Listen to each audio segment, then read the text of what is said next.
Bien, cuando uno estudia la Biblia, uno la lee de corrido. Espero que, yo no sé, yo he leído el libro de Jeremías y lo he visto, lo he leído muchas veces, pero ahora estas semanas que he estado estudiando para ampliar un poco más y refrescar y ver cosas nuevas, me ha impactado, ¿no? O sea, realmente es un espejo. No solo para el liderazgo, es un espejo para la iglesia, es un espejo para todo. Entonces, la pregunta es, ¿qué es lo primero que se tiene que hacer cuando se estudia un libro? ¿Cuál es la primera cosa? ¿Cuál sería, cuando leo una carta, en este caso, qué es lo primero que todo líder, toda persona que enseña, que trabaja, que es discípulo, qué es lo primero? Porque una cosa es leer y otra cosa es estudiar. Amén. Entonces, para estudiar primero hay que hacer una lectura. A ver, Yael, ¿qué es lo primero? Sí. Bueno, aparte de orar, saber a quién va dirigida esa carta en ese Ya, entonces, ¿no? muy bien. Y para poder asimilarlo a nuestro tiempo, también qué verbo es el que más se repite. Por ejemplo, amor, obediencia, todo eso. También el contexto cultural. Muy bien. Gracias. ¿Por qué es importante los verbos? Porque los verbos son acción, ¿no? Ujú. Y es la acción que más, por ejemplo, pide el Espíritu Santo, ¿verdad? Que hace énfasis en esa lectura. Por ejemplo, en Deuteronomio siempre habla acerca del amor y la obediencia. Entonces, o sea, a lo largo del libro, ¿no? Pero, Claro, por ejemplo, eso. por temas, por capítulos también puede haber alguna palabra que más se repita. También creo yo que importante es el autor. El autor del libro, ahí nos vamos guiando y nos vamos ubicando, ¿no? De cómo el Señor lo usaba ese autor, ¿no? Y como bien Correcto. dice la hermana, para quién va dirigido principalmente también. Mano Mario, ¿quiere decir algo? El tema central del libro también es Correcto. importante. Exacto, exacto. O sea, las palabras que decía la hermana Jael, no solamente los verbos, sino cuáles son las palabras que hacen más énfasis, que golpean, ¿no? A ver, descubramos algunas palabras que son las que más. Primero, ¿cuál es la palabra que más golpea el libro? Por algo lo llamó a Jeremías. ¿Cuál era? ¿Cuál era esa palabra? ¿Cuáles serían esas palabras? A ver, ahí. Sí, Jael, ibas a decir. Juicio. Juicio, muy bien. O sea, hay una palabra muy fuerte que es juicio. Eso, juicio posterior, ¿no? Eso es lo que se desencadena. Pero ¿qué está pidiendo? ¿Qué es lo antecede? Por lo que lo llama a Jeremías? ¿Qué le pide? Arrepentimientos. Exacto, ¿no? Un arrepentimiento, está invitándolos a un arrepentimiento genuino para no caer en juicio, ¿no? O sea, Dios no es que, de primera te da un palazo, como dicen en mi barrio. No, eso no es así, ¿no? No. O sea, Él te va tratando, te va diciendo, mira, corrígete, te va poniendo personas, te va poniendo palabras y te va tratando de que tú tengas un genuino arrepentimiento, ¿no? Ya. Luego, juicio. ¿Cuál es la otra? Sería la otra palabra que más resalta, que está al final, porque eso hace una secuencia, ¿no? Hay tres palabras que nos dan la idea de eso, ¿no? ¿Cuál sería la otra? Hermano pastor, Sí, la presencia de Dios hacia el pueblo, porque siempre vemos, como él dice, así ha dicho Jehová, y ok. allí se denota siempre Ya, no, esa sí. parte. El Señor dijo sobre arrepentimiento, habló sobre juicio, pero ¿qué otra palabra concluye con todo el contenido del libro que lo abarca así como tema central, ¿no? ¿Cuál es la palabra más importante? Primero les dijo, muy bien, están en pecado, arrepiéntase. No quieren arrepentirse, juicio. ¿Cuál es la otra? La esperanza, Eso, o sea, no se queda en la condenación. Hay una palabra de esperanza, no, a ver, la palabra sería de restauración. Miren qué interesante, y a pesar que es el Antiguo Testamento, ¿no? Que vivían por la ley, mucho más en el Nuevo Testamento. Siempre hay un llamado al arrepentimiento, hay una palabra de, si no te arrepientes, va a haber consecuencias, pero siempre hay una palabra de Dios para restaurar al creyente, para levantar al creyente, ¿no es cierto? Entonces, no, lo del antiguo no es diferente del nuevo, pero esas son las tres palabras que más resaltan. Ahora, ¿qué quiero ver esta noche? Victoria lo dijo la semana anterior, pero fue sumamente importante. Hermano Carlos, María, Yalila, les doy la bienvenida. ¿Por qué no hacemos ese contraste, no? ¿No? Hagamos ese contraste. Primero vamos a hacer en contraste en función del servicio, del liderazgo, ¿no? No, vamos a ver el liderazgo profético falso y el liderazgo bueno en el Antiguo Testamento con Jeremías. Vamos a ver ahora acá el liderazgo, ¿no? Del mensajero bueno ahora, para la iglesia ahora, y el mensajero falso. Entonces, vamos a hacer ese contraste, ¿ya? Entonces, y luego al final, cuando termine la clase, vamos a hacer una comparativa. Y ahora sí, ya no solamente que el liderazgo, sino con el pueblo de Dios en el Antiguo Testamento y nosotros como pueblo de Dios ya en el Nuevo Testamento, ¿no? Entonces, vamos a hacer ese contraste para mirar en ese espejo y mirarnos y sacar las mejores conclusiones.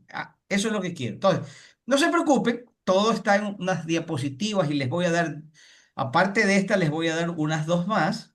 No me voy a enfrascar mucho en lo último porque es lo más liviano, pero que es el juicio contra las naciones, porque habla de Babilonia, lo que va a ocurrir, eso, pero más me quiero enfocar en la restauración, ¿no? O sea, para completar el hilo que estamos siguiendo. Vamos a ver.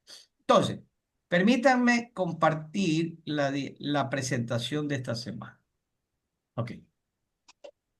Ustedes me avisan si lo pueden ver, si ya están allí. Yo cualquier momento apago la presentación para hablar entre ustedes y hacer ese diálogo para que no sea un monólogo, ¿no? Ustedes me comparten, me dicen si se puede ver ya. Sí, ya se ¿Sí? puede ver. Sí, ok, perfecto. Bueno, a ver, déjenme poner un poquito hacia acá esto y ahí ya puedo ver. Bueno, entonces estamos en la sección 2 que es juicio, porque ya pasamos el mensaje de arrepentimiento, acuérdense en la primera parte, el llamado de Dios para que se arrepienta, juicio, esperanza que sería lo que estamos complementando, restauración, pero también en la vida del líder, la perseverancia de Jeremías, a pesar de todo, que se quedó solo, ¿no? O sea, todos contra Jeremías, en otras palabras, todos contra Jeremías. O sea, no es la soledad porque él estaba acompañado de Dios que lo fortalecía, si no, no hubiera podido. Si Dios no lo acompañaba, él no hubiera estado. Por eso le dicen los primeros, en el capítulo 1, versículos 7 y 9, le dice, tranquilo, yo voy a estar contigo, no te atemorices. Y le puso, y le selló sus labios y dice, ahora vas tú, ahora yo te voy a poner el mensaje en tus labios. O sea, como decirle, claro, es una figura, ¿no? No es que le pone aquí la palabra, ¿no? Se lo pone en su mente, en su corazón para que él hable, pues, ¿no? O sea, es una figura del Antiguo Testamento que no quiero entrar en eso, podríamos verlo, es larguísimo, pero son figuras de dicción del Antiguo Testamento que trata de mostrar estas figuras, como cuando uso una parábola, una hipérbola, todas estas, una metonímia, o sea, o algunas figuras que hay en la gramática que se habla, ¿no? O el hebraísmo. Entonces, el hebraísmo que repite varias veces lo mismo y da redundancia, o sea, hay figuras de dicción. Entonces, aquí lo más importante es que Dios le muestra a él que él no iba a estar solo. Entonces, o sea, todo el mundo contra él, pero no estaba solo. O sea, eso hay que separarlo bien. Ahora, nos toca esta parte del 26 al 29, 32, pero luego vamos a mirar otras cosas más. Aquí hay tres palabras que ustedes lo dijeron. Primero, la primera parte que fue Jeremías llamando al pueblo a arrepentimiento, a buscar, a evitar ese juicio divino. Luego, ustedes lo han dicho muy bien, el juicio. Jeremías anunció que esa rebelión traería el juicio de Dios y se lo declara, ¿no? Luego viene la parte que lo llamamos nosotros, la parte de la restauración, o sea, una visión profética a ver, mire, Jeremías tuvo tres eventos. Primeramente, desde el inicio, cuando Dios lo llama, era muy joven. pudo ver toda la trayectoria, cómo el pueblo se corrompía. O sea, él vivió todo el escenario final, ¿no? ¿No? O sea, los reyes, los profetas, los sacerdotes, el pueblo corrompido, todo estaba corrompido, ¿no? Él pudo palpar que a pesar del anuncio, el pueblo no se arrepintió, ¿no? Y lo angustió.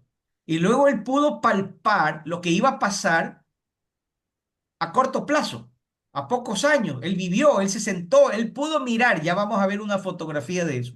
Él pudo ver incendiándose Jerusalén, pudo ver la destrucción de Jerusalén, lo palpó. O sea, qué dolor. O sea, estuvo pasando por escenarios, varios escenarios. No fue fácil, ¿no? Pero también él recibe una visión profética de la restauración de Israel, no de su exterminio, porque ahí se consuela, porque él ve que no va a ser exterminado, que hay un remanente y que ese va a regresar, ¿no?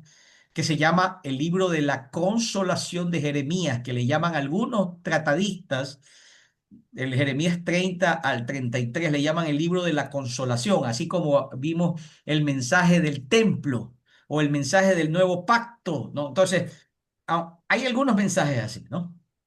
Entonces, aún que en parte se cumplirían primero la derrota de Babilonia, el regreso de los cautivos, ¿no? Que estaría reservado para la venida del Mesías. O sea, él tiene, su mensaje profético tiene varias instancias.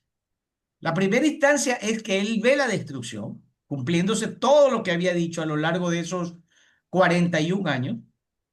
Él puede mirar no, con esperanza que el pueblo va a ser restaurado. No lo ve él, pero él sabe que va a ser restaurado. Eso ocurrió en el 444 con Esdras, Nehemías, ¿no? Y Zorobabel, ¿no? Y luego él ve hacia el futuro, hacia el tiempo del Mesías. O sea, hay una visión profética que tiene varias etapas, ¿no? Que está reservada para la venida del Mesías. Entonces, es sumamente interesante, pero esta es la esencia realmente del libro, ¿no? ¿No? O sea, eh, ¿cuál es la relevancia? Es lo que me decía Victoria, y yo quiero que saque su Biblia, hermano, porque no tiene sentido. Deleitémonos, no vamos a ver todo, pero quiero que estén presto, porque esto es rápido, si no, no. Si no lo leo yo, ahí está Victoria también, está Yael, ayúdenme ustedes, por favor. Quiero que lean Jeremías, otros veremos. Vamos a mirar esa relevancia. Primero vamos a mirar el mensaje profético para mirar. Primero, miren, aquí yo he hecho un análisis y solo he puesto con bastante negrita para ver los textos que vamos a ver. Miren, cuando yo hago un análisis de esto, yo tengo que ver el aspecto, la dimensión, ¿no? Primero, el profeta verdadero en tiempo de Jeremías, el falso profeta en tiempo de Jeremías, el verdadero mensaje de Dios, el verdadero mensajero de Dios hoy y el falso mensajero hoy. Ahora, entonces, yo primero voy a la dimensión de la fuente del mensaje, porque esto es muy importante. ¿Por qué arranco con la fuente del mensaje? Porque ahí parte todo. Si la fuente es equivocada, el mensaje es equivocado. Entonces, Jeremías recibe directamente de Dios. Y ya vamos a mirar. Vamos a Jeremías 1. Yo estoy leyendo otras versiones, pero voy a tratar de leer la que tienen ustedes. A mí me gusta la traducción viviente. Jeremías 1 dice, miren ustedes lo maravilloso, ¿no? Vino a mí palabra de Jehová diciendo. O sea, ahí no hay nada que hacer, ¿no? Y ahí le dice que te formé, ¿no? Etcétera, etcétera. Dice. Entonces le dice, no sé hablar, no sé cuándo. Y le dice, no, no, no, no digas eso, no, no pienses eso. Entonces, ahí viene el 8. Miren que el 8 se parece a Josué 1:8. No temas delante de ellos, porque yo estoy contigo para librarte, dice Jehová. Cuando uno lee la Biblia, uno puede comparar. Esas mismas palabras se las dijo a Josué. Yo estaré contigo, no temas ni desmayes. Miren qué lindo, ¿no? Y luego miren, y se extendió su mano y tocó mi boca y me dijo, he aquí pongo mis palabras en tu boca. Ahí se entiende más cuando yo leo la Biblia textual, por ejemplo. Yo ahorita estoy leyendo la Biblia textual, ¿no? Extendió su mano y tocó mi boca y me dijo, he aquí pongo mis palabras en tu boca. O sea, tiene que ponerle en sus pensamientos, pues, ¿no? Y eso transmite, por supuesto, a su corazón y su corazón a su alma y su alma genera que él pronuncie esas palabras. Primero parte del pensamiento. Ahora, pero el falso profeta, su mensaje, vamos a ver Jeremías 23. Si lo tiene, si no lo leo. Jeremías 23, 16. Así dice Jehová. Mire, así dice Jehová. Esa expresión Sebaot, quiere decir el Señor de los ejércitos, ¿no? En hebreo, ¿no? El Señor de los ejércitos. Así dice el Señor de los ejércitos a su pueblo. No escuchen a estos profetas cuando ellos les profeticen, llenándolos de esperanzas vanas. Todo lo que dicen son puros inventos. No hablan de parte de Dios. O sea, su mensaje no parte de Dios. Entonces, el verdadero mensajero de Dios habla la palabra de Dios, inspirado por el Espíritu Santo. ¿Qué dice segunda de Pedro? ¿La tienen ahí? Estamos corriendo porque si no, no terminamos y necesitamos terminar. A ver, ¿lo tienen? Segunda de Pedro, ¿sí? Sí, 1:21. ¿Qué dice? leo. Sí, por favor. Ujú.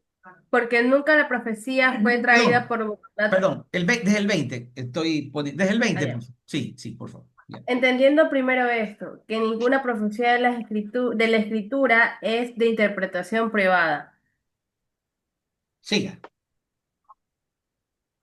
porque nunca la profecía fue traída por voluntad humana, sino que los santos hombres de Dios hablaron siendo inspirados por el Espíritu Santo.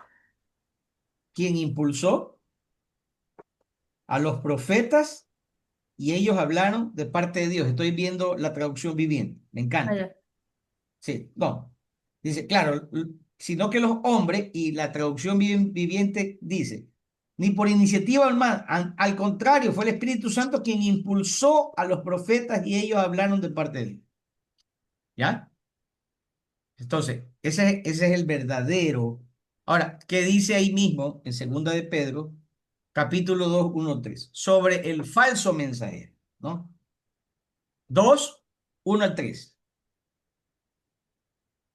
Sí, dice, pero en Israel también hubo falsos profetas, tal como habrá falsos maestros entre ustedes. Ellos les enseñarán con astucia, ojo, herejías destructivas, hasta negarán al Señor quien los compró.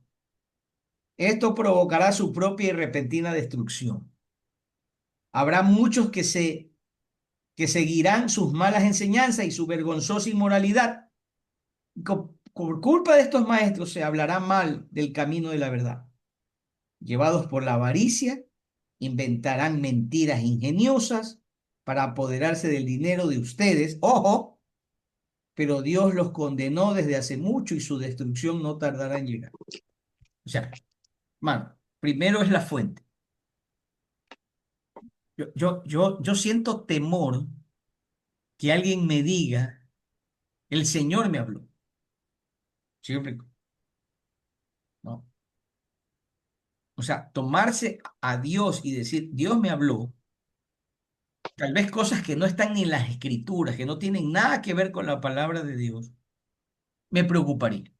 Entonces, cuando uno hace esta comparación, yo traje este cuadro comparativo, que es tan largo, pero lo he hecho, me he tomado el tiempo en hacerlo, para darles a ustedes la herramienta que cuando estén a solas puedan mirar cada uno de estos aspectos. Luego, el contenido del mensaje.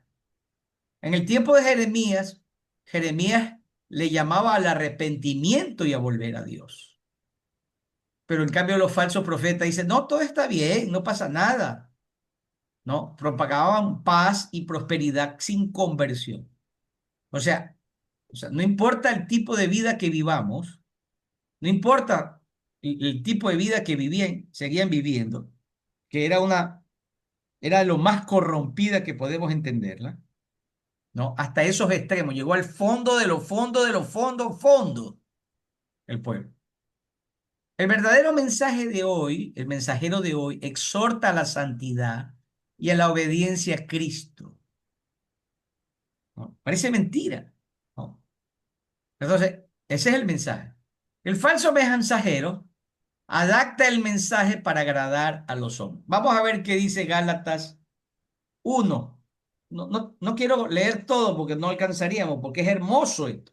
Pero yo se los dejo para que ustedes lo trabajen, lo hagan en la intimidad. Yo voy a dar las cosas más importantes. ¿Lo tiene alguien ahí? Uno.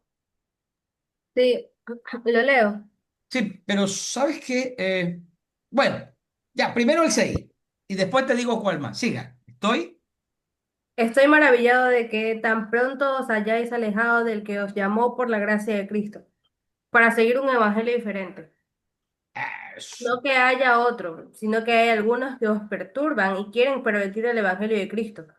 Mas si aún nosotros, o un ángel del cielo, os anunciara otro evangelio diferente del que os hemos anunciado, sea anatema. Como antes hemos dicho, también ahora lo repito, si alguno os predica diferente evangelio del que habéis recibido, sea anatema. Pues busca ahora el favor de los hombres o el de Dios. O trata de agradar a los hombres, pues si todavía agradara a los hombres, Hasta no ahí sería nomás. siervo de Cristo. No sería siervo el Mesías. Sí, hasta ahí. Mire. Entonces, ahí está el tema, ¿no? Yo creo que esto es muy profundo, ¿no? Es para reflexionar tantísimo. Hay tanto material. Ahora, la segunda cosa del mensaje es la otra dimensión es la actitud frente al pecado. Jeremías denunció el pecado con valentía y se lo dijo en la cara a los líderes, que no era cualquier cosa, ¿no? O sea, si un pastor, un líder, una persona vive en pecado, debe ser llamada al arrepentimiento. No hay que condenarla solamente, porque todos podemos fallar, pero hay que llamarla al arrepentimiento. Hay que decirle, estás pecando, estás haciendo mal, ¿no? Y si él no obedece, llamar a los ancianos, ya saben lo que dice Pablo, ¿no? Pero hay que denunciar el pecado con valentía. Y luego, el falso profeta en el tiempo de Jeremías minimizaba y encubría la culpa del pecado. Vamos a ver qué dice Jeremías 5:31, que es solo un versículo. Que no me quiero apartar del texto porque la riqueza está allí. No es lo que yo diga, sino en el texto. Jeremías 5:31. Dice, ¿Sí? Sí, los, por favor. los, los profetas profetizaron mentira, y los sacerdotes dirigían por manos de ellos, y mi pueblo así lo quiso. ¿Qué pues haréis cuando llegue el fin? Ajá. No, no. O sea, puro barniz, ¿no? Puro, pura alfombra roja, ¿no? Ahora, pero ¿qué dice? ¿Qué dice? Y con esto termino, y el resto no lo vamos a poder, pero Primera de Timoteo 4:1. Primera de Timoteo 4:1. Dice, pero el Espíritu dice claramente que en los postreros tiempos algunos apostarán la fe escuchando espíritus engañosos y a doctrinas de demonios, ¿no?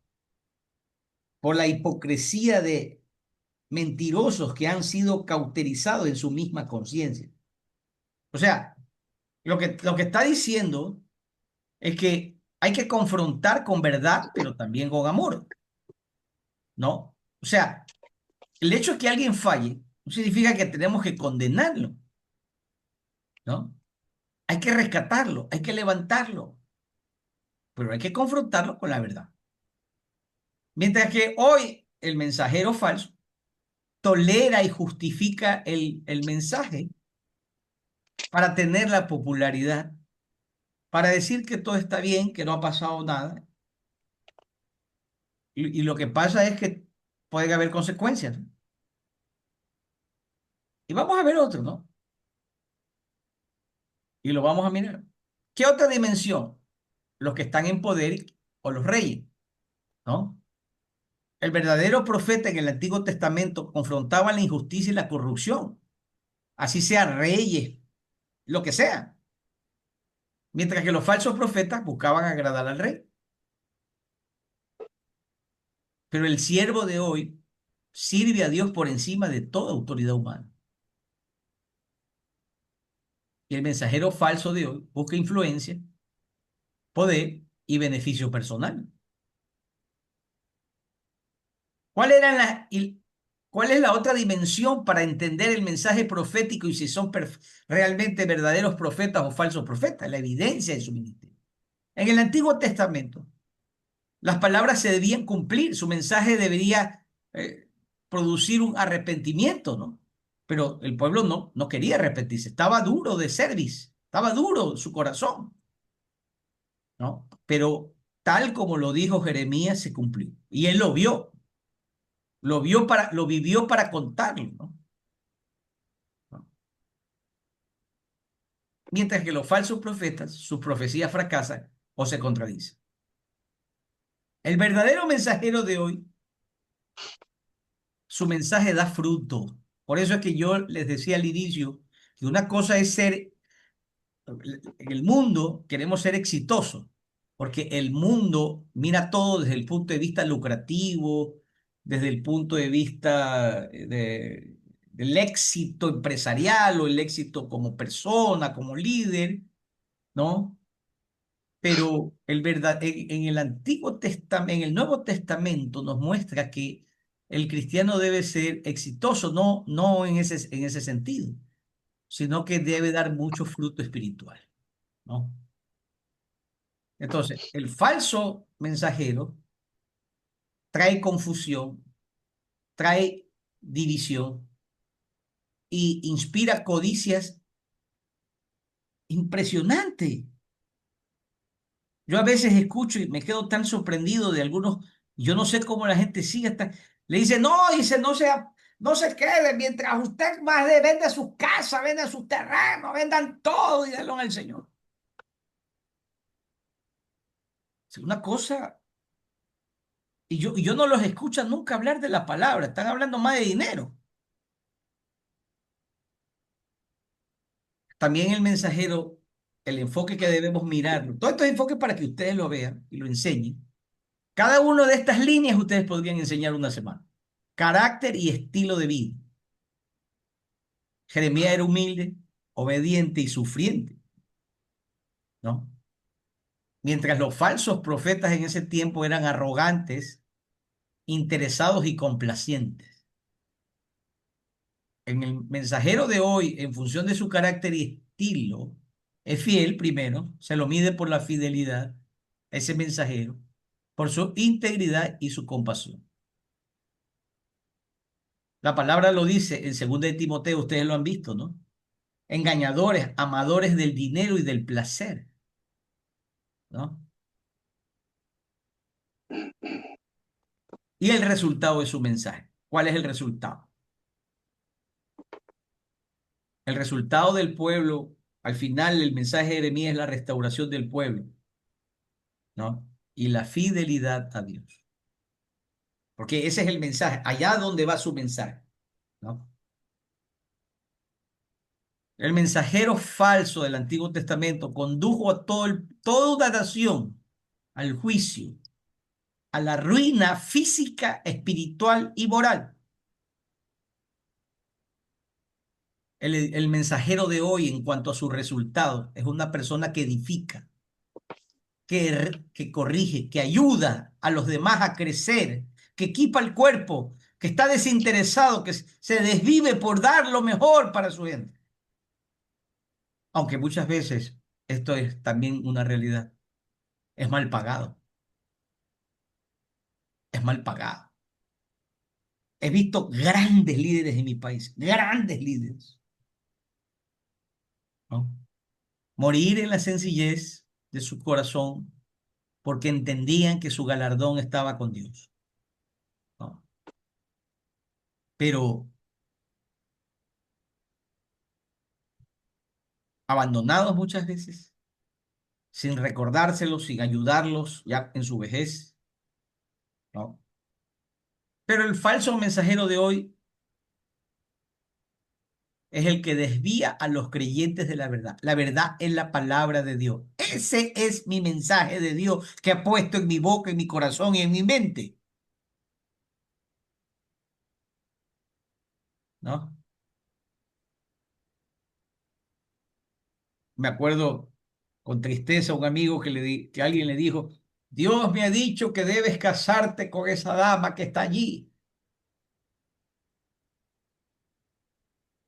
Los dos se casaron y los dos se divorciaron y no se pueden ni ver.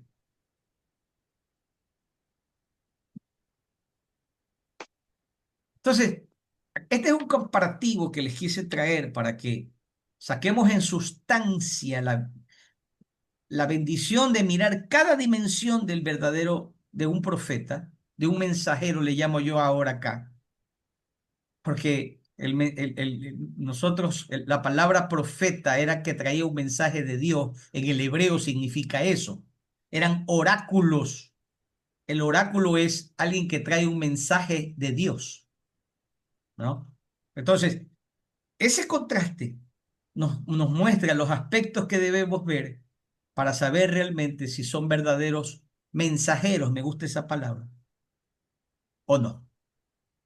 Preguntas hasta aquí, hermanos, por favor, los veo muy callados, ya me preocupé. Quiero verlos. Ahora sí. Hermana Rebeca, ¿cómo está? Qué gusto. Placer saludarla. A ver, Danilo Montes de Oca, no sé en qué parte del mundo está usted. Saludos. Jael quiere... Hola, hola, hola. Hola, Estoy en bendiciones. ¿Por dónde andan? Costa Rica. estoy en Costa Rica y mañana o pasado voy para Nicaragua y después a Colombia. Maravilloso. Me saludas a todos. Quiero que lo visites a nuestro director en Nicaragua, por favor. Sí, voy a hacerlo, voy a hacerlo. Gracias. Y más que Lo sea, me veo. traiga, me envía una fotito ese del el gallo pinto. Foto más que sea. Ok, Ok. te Ya, la ok. mando. Después Gracias, yo voy allá y te lo hago. hecho. David, qué gusto, qué gusto. Pastor Bendiciones. Edison, hermana Natalie, qué gusto de verlos. No lo veo a mi buen amigo Hernán, pero bueno, estamos extrañando algunos. Listo. Preguntas, hermana Jael, ahora sí, por favor. Sí, digamos que en algún caso se cumplió la profecía de los falsos profetas, ¿verdad? ¿Cómo la gente podía interpretar esto? No te escucho. En la última Lo parte. que pasa es que, ¿qué hubiera pasado, ¿verdad? Si alguno de estos casos, los falsos profetas sí hubieran atinado, por así decirlo, ¿ya? ¿Cómo la gente podría discernir? Bueno, porque no se cumplieron. O sea, especular de que tal vez iban a cumplirse, no, porque Dios conoce los corazones y un falso mensajero lleva a las personas, a la iglesia, ¿no? Fuera de la verdad, ¿no? Eso es, para empezar, es lo primero, ¿no? Y lo otro es qué frutos, como vimos allí, son los frutos de ese mensaje. Edifica o divide, multiplica, ¿no? Desarrolla, ¿no? Porque, ¿cuál es el mensaje nuestro que Dios ha puesto en nuestra mente y en nuestro corazón? ¿Cuál es ese mensaje? El de Cristo. Es sencillísimo, ¿no? Que el que lo reciba, él serán perdonados de sus pecados, recibirán la vida eterna, nunca más se acordará de ellos, de esos pecados, tendrán vida eterna y ahora tendrán comunión con el Padre. Si quisiera decirlo en pocas palabras. Ahí está la esencia del mensaje. Pero ¿cuál es el problema que tenemos en este momento? Hay que ser sincero. Y tengo que decirlo con verdad. Porque es a lo largo de... A ver, hermanos, yo tengo 48 años caminando con el Señor. El problema es que la gente se desconecta de la palabra. Porque si tú te desconectas de la palabra, te desconectas del propósito de Dios. Lo vamos a hablar en el próximo taller. Si te desconectas de Dios, te desconectas de su voluntad. Y es fácil perder el camino, pues, ¿no? Es fácil perder el camino, porque estás siguiendo otra ruta, ¿sí? Hermano David, ¿quieres decirme algo, por favor? Encantado. Bienvenido. Buenas noches con todos, mi hermanito Osvaldo, Dios le bendiga. Encantado. Sí, justamente hoy día estaba, como estamos en feriado, pues, ¿no? Correcto. Y estaba viendo yo, algunas a veces hay prédicas que pasan en la televisión Ajá. y justamente veía la de un predicador, ya, y el predicador, o sea, todo lo sintetizaba era a versículos eh, de riquezas, pues, ¿no? De prosperidad. Y de prosperidad, correcto. Pero o sea, yo me pongo en este papel ahora. Imagínense si yo le doy un mensaje de prosperidad a una persona que está compungida, que está con una necesidad espiritual. O sea, es un contraste que en realidad es como que si no estoy pisando el piso, o sea, no estoy en un piso real. Por ejemplo, en estos países como los nuestros, que no son muy ricos, hablo en la riqueza por la que se ha perdido tantas situaciones, pues no. Hablarles de prosperidad es igual a decirles, sabes que entrégame dinero y con eso vas a tener felicidad. Entonces, pienso que a veces estas personas son como falsos profetas, porque no estoy recibiendo nada que necesite mi alma, porque yo puedo tener mucho dinero y no ser feliz, ¿ya? Yo puedo tener medio país y no ser feliz. Entonces, esas cositas, ¿no? Y trasciende a lo espiritual, porque Cristo no vino, o sea, siendo rey, no vino adinerado. O sea, eso es suficiente para entender que lo que me están diciendo no entiendo, o sea, no debería venir como una especie de una prédica peor para alguien que va a pasar algo televisivo. Correcto. Correcto, David. Gracias por tu aporte, es maravilloso. Pero miren, hay algo que creo que Mario quiere decir algo, pero bueno, hay dos cosas que tenemos que entender, que muchas veces no lo hablamos, ¿no? El Señor Jesucristo y Dios quitó un poco la visión teledirigida que todo el mundo tenía hacia el templo de Jehová, y el templo de Jehová fue derribado, destruido varias veces, ¿no? Varias veces, ¿no? De las carpas que estaban en el desierto, muchas veces fueron violadas, destruidas y se llevaron el arca. Pues. En el Nuevo Testamento, en el Antiguo Testamento, todo el mundo se sentía maravilloso por lo. Es que Jerusalén, cuando Salomón deja el reino, lo deja en un auge económico enorme, de gran prosperidad económica, pero no tenía la misma prosperidad espiritual. Miren ustedes, eran ricos materialmente, pero no eran ricos ni espiritual ni moralmente. El mismo sabio, entre comillas, porque no es la sabiduría, sino el aplicar la sabiduría, ¿no? Porque yo puedo saber lo que me dice Sócrates o lo que me dice cualquier sabio, pero eso no me convierte sabio. Me convierte sabio en el momento en que aplico esa sabiduría. Entonces, todos los templos de Salomón, que fue hecho pedazo, ya les voy a enseñar una lámina, fue destrozado. Y luego cuando regresó Nehemías con Esdras y Zorobabel a reconstruirlo, lo parcharon, ¿no? O sea, fue una reconstrucción a lo que venga. ¿Sí me explico? No estética, a lo que venga. Querían reconstruirle, darle seguridad a Jerusalén, que era invadida por muchos, estos eran nómadas que se le llevaba la cosecha, como no había cerramiento, no había control, y entonces había eso. Israel nunca pasó eso, porque ¿quién estaba en medio de ellos? Jehová. No había cerramiento, ¿no? Jehová estaba en el centro y el resto estaban afuera. Y nunca les pasó nada, porque su fortaleza no era el cerramiento, era Jehová. Y lo mismo en la riqueza, ¿no? Entonces, Jesús y Dios permitió que luego Nerón, con todos sus hijos, que eran unos sátrapas, destruyeran Jerusalén y el muro, repitiéndose la escena de Jeremías. Se repitió en los años 70. Otra vez destruyeron el mismo templo que era espléndido porque lo había. ¿Saben quién lo construyó? Herodes, con fondos para un pagano construyendo y haciendo. Por eso que le dijeron, una vez se le acercaron a Jesús, oye, ¿qué te parece el templo de Jehová? Qué lindo está. No quedará piedra sobre piedra.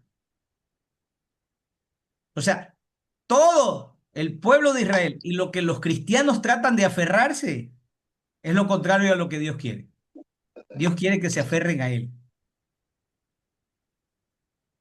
porque la seguridad está en Él, no en el templo, no en el arca, no en los ritos religiosos, no en las costumbres religiosas, sino en Él. ¿Por qué fueron, y luego por qué en el año 70 pasó esto? Para que se esparcieran y entendieran que su misión no era quedarse en el templo, pues, sino salir a las calles, a los campos, a las otras ciudades, a conquistar a las almas perdidas, a llevarles el mensaje. Y hoy se repite, porque hoy día nos queremos hacer judaizantes. La iglesia tradicional también se esmera en tener un... Si usted va a Roma, me encantaría ir a Italia para ver todas esas infraestructuras antiguas que quedan, pues. Pero ellos, todo en la majestuosidad del templo, ahí no está Dios. Porque el nuevo pacto es que Dios iba a estar en los corazones. Y todavía seguimos aferrados a los templos. Pero la misión es hacia afuera. ¿Me explico? Entonces, yo quiero prosperar. Está bien. Aprendamos a arar el campo. Aprendamos a usar las herramientas. Aprendamos a cosechar. Los israelitas no eran vagos. En el Nuevo Testamento no eran vagos, trabajaban. Cuando no había que hacer, Pablo se puso a hacer hasta carpas para no ser gravoso a la iglesia. Carpas. Perdóname, era ingeniero civil de carpa ya. Yo las hago de hormigón, de hierro, yo soy ingeniero civil. Pero él las hacía de carpa. Trabajaba. La iglesia tiene que enseñarle a la gente a trabajar, adquirir herramientas. ¿Para qué? ¿Para prosperar? Claro que sí, porque con eso va a ayudar a expandir el evangelio. Perfecto, pero hay que trabajar. Y hay que ir, ¿por qué Dios quiere que vayamos al campo, a otros sitios? Algunos están llenos, porque quiere que se extienda su evangelio a personas que nadie les hablará, sino que nosotros, o sea, porque hay un propósito de vida, ya lo vamos a ver, ya lo vamos a ver en el próximo taller, ¿no? La felicidad no está en el dinero, ¿no? Porque hay mucha gente que se levanta y se suicida, actores de cine y grandes, y viven vacíos. Eso lo vamos a hablar en el siguiente taller. Para complementar todo esto, todo el año lo vamos a complementar en eso. Entonces, hemos confundido porque no tenemos clara la película, porque no hemos estudiado a fondo la palabra. Seguimos hablando de cualquier tema en la iglesia y hay show, y hay películas, y juegos pirotécnicos, todo hay en la iglesia. Pero se habla casi poco de la palabra. Se enseña poco la palabra, ¿no? Ah, es que eso no le quiere la gente. La gente quiere la farándula, el estar bonito. Sí, pero ese no es el propósito del mensajero de Dios. Es la urgencia de saber que si no se arrepienten van a juicio, van a una destrucción y ahí ya no hay tiempo de restauración. Ahí se acaba todo. Todavía hay tiempo de arrepentirse, ¿no? Y eso le pasó a Israel. Y a Israel vendrá Dios, vendrá el Mesías y será, ya no hay más instancias. Ya no hay más instancias. Todas están dichas. Entonces, por eso me encanta este libro, porque nos da una visión, nos da otro enfoque, ¿no? Nos abre los ojos para mirar el tema. ¿Por qué? Porque nos encanta lo tradicional, ¿no? ¿No? El atuendo, la ceremonia del sacerdote del Antiguo Testamento, del profeta, que era casi como unas cosas así. Pero no saben todo lo que vivió, cómo vivió Jeremías, todo lo que tuvo que vivir para mantenerse fiel en su ministerio. Ya lo vamos a ver ahorita. Y no quiero porque ya me entusiasmé. Victoria, tienes que tocarme la campana, tú sabes que. Ay, Señor. Pero hay tanto, hermano. Bueno, pasemos esto, ¿ok? Pasemos esto. Bueno, yo quiero hacer una síntesis aquí, hermano. Haz una síntesis. Saquemos al limpio. El verdadero profeta de ayer y hoy no busca popularidad, espectacularidad, sino fidelidad a la voz de Dios. Punto, se acabó. Jeremías fue despreciado, perseguido, marginado. No fue de color de rosa, pues. Permaneció fiel al mensaje divino. Punto. Y tuvo tanta presión, porque eran los jerarcas, pues, los encopetados, los sacerdotes, los profetas, los encopetados. En contraste, los falsos profetas ofrecían comodidad sin conversión, un evangelio light, un cristianismo light, ¿no? Y esperanza sin santidad. Alguien decía, muy cierto, en la iglesia hay muchos simpatizantes que asisten a la iglesia, pero no se han convertido. Muchos están ahí, no se han convertido, ¿no? Porque eso conlleva un arrepentimiento, abandonar la vida anterior, ¿no? Entender que somos diferentes, hemos sido llamados, convocados por Dios a una vida diferente, con un propósito diferente. Me estoy anticipando a lo que viene. Entonces, saquemos eso. Hoy día, los verdaderos mensajeros de Cristo son llamados a proclamar la verdad completa del Evangelio. ¿No? O sea, la verdad completa. Que Dios nos ama, claro que sí, pero que también detesta el pecado. Aun cuando contradiga las tendencias del mundo y las expectativas humanas.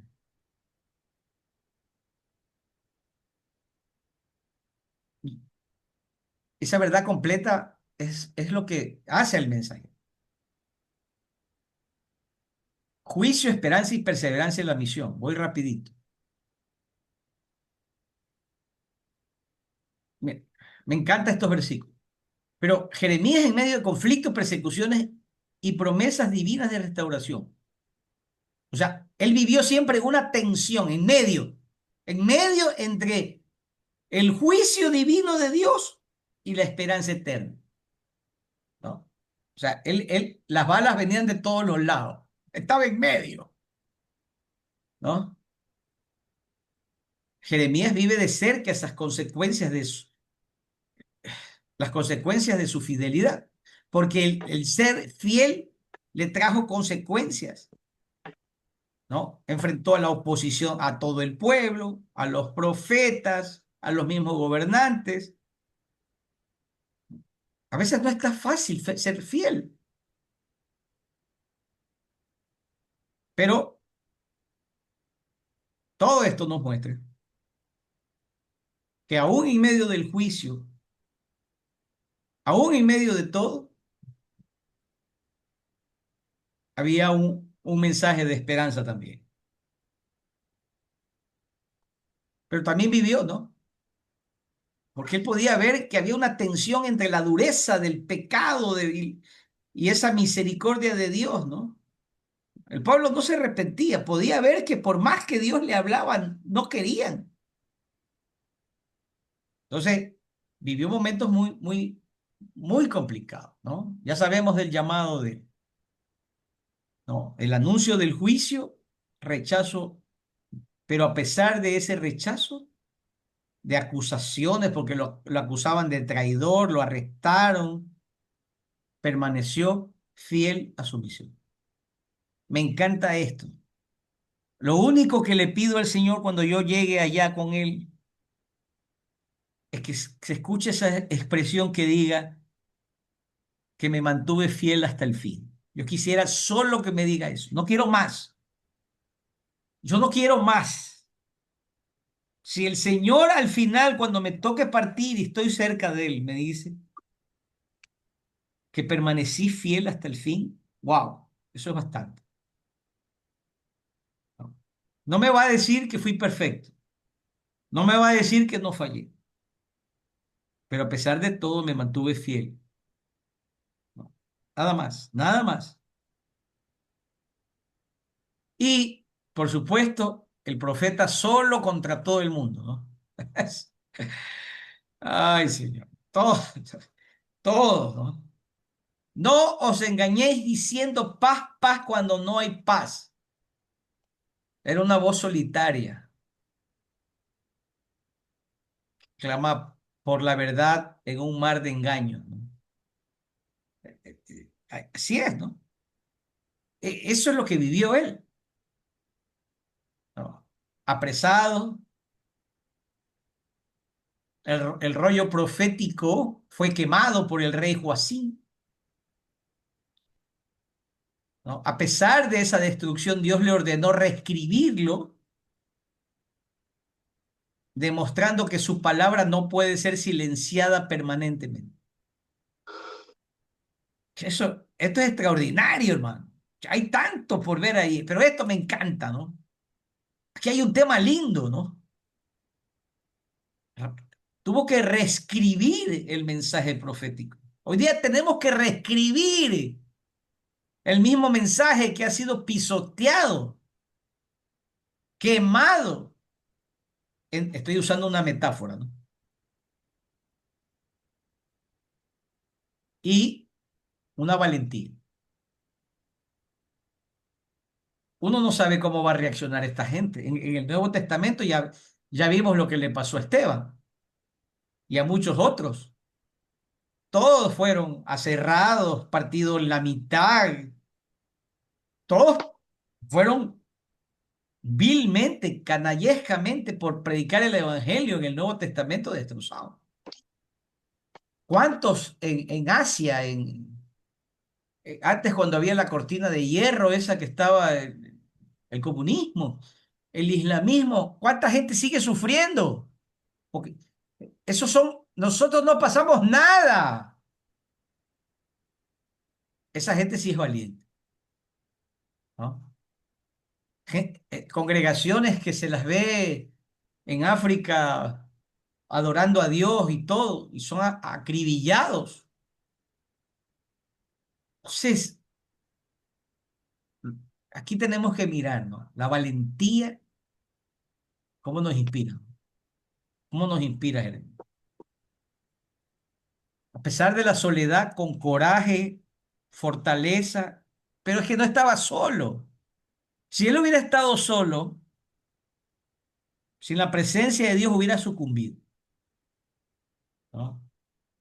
Ese coraje es el ejemplo que debemos llevar a las generaciones futuras, ser valientes en predicar el Evangelio. Ni siquiera se trata de elocuencia. Bueno, esto lo vimos la semana anterior, pero se los quería dejar ordenadito aquí, ¿no? Así que lo veo rápido. Es un resumen, ¿no? Las lágrimas de él, ¿no? El profeta que llora.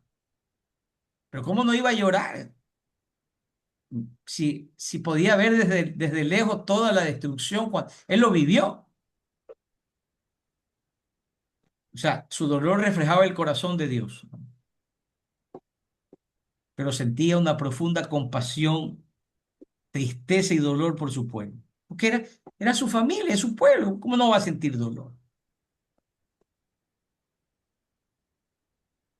¿Cuáles fueron las pruebas personales del profeta? Persecuciones intensas, clamor por sanidad, sáname Jehová, dice Jeremías 17:14, por eso lo puse aquí. Y seré sano, sálvame y seré salvo. En su angustia, ¿no? Ya estamos en el 17, busca refugio en Dios, hallando consuelo en la oración sincera, pese al sufrimiento. Sáname, sáname Jehová, sálvame y seré salvo.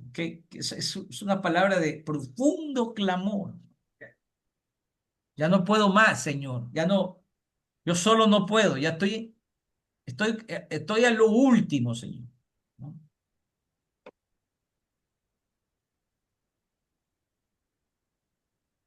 Entonces, lucha y obediencia, ¿no?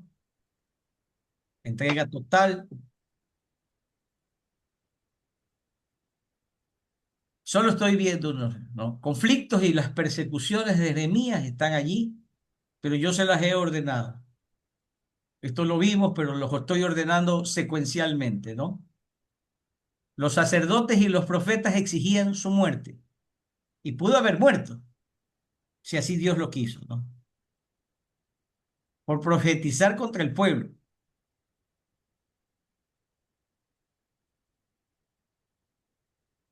Ananías lo contradice públicamente,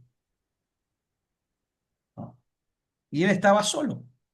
Todo el mundo se le burlaba. Yo me imagino, él contra todo el mundo ahí. Y él porta un yugo simbólico que Ananías rompe, simbolizando el conflicto profético, ¿no? Pero también escribió a los exiliados en Babilonia, aconsejándoles sumisión a Nabucodonosor, y porque Dios los restauraría, ¿no? Mientras que los falsos profetas de Babilonia lo acusaban de traidor. Conflictos con Ananías, ¿no? Ananías predicaba liberación, que sería liberado del yugo babilónico, porque sí saben por qué. ¿Sí saben por qué, hermano? ¿Por qué creían eso? ¿Quién me dice? Ustedes que leyeron el texto, ¿por qué? ¿Por qué, mis hermanos? Los que leyeron, ya hasta el 28 ya pasamos. ¿Por qué se sentían tan confiados y por qué predicaban eso? ¿Por qué Ananías, todos estos predicaban y proclamaban esto? ¿Por qué? ¿Quién me dice? ¿Quién me dice? ¿Alguien? Porque habían hecho, pusieron su confianza en que porque habían hecho alianzas, Alianza. eso, con ejércitos extranjeros, por ejemplo, con Egipto. Pensaban que Egipto venía, iba a mandar a todos sus soldados a su guerra, iban a pelear contra Nabucodonosor y los iban a defender. ¿Saben cuándo vino Egipto? Nunca, nunca. ¿Sí?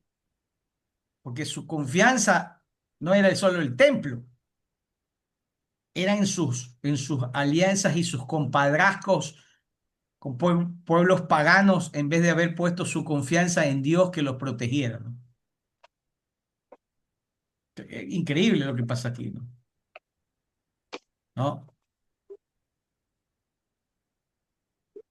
Jeremías confirma su palabra. Ananías muere en el mismo año. Wow, Señor. Ananías muere en el mismo año, confirmando a Jeremías como el verdadero profeta. Y se cumplió. Punto. Todos esos profetas murieron. Un remanente se salvó, que fue llevado, que eran los hombres más sabios, y esos hombres sabios eran los más temerosos a Dios, como Daniel, Abednego y todos los demás, los amigos de Daniel, y otros más, porque se llevaban a la gente de ciencia, ¿no?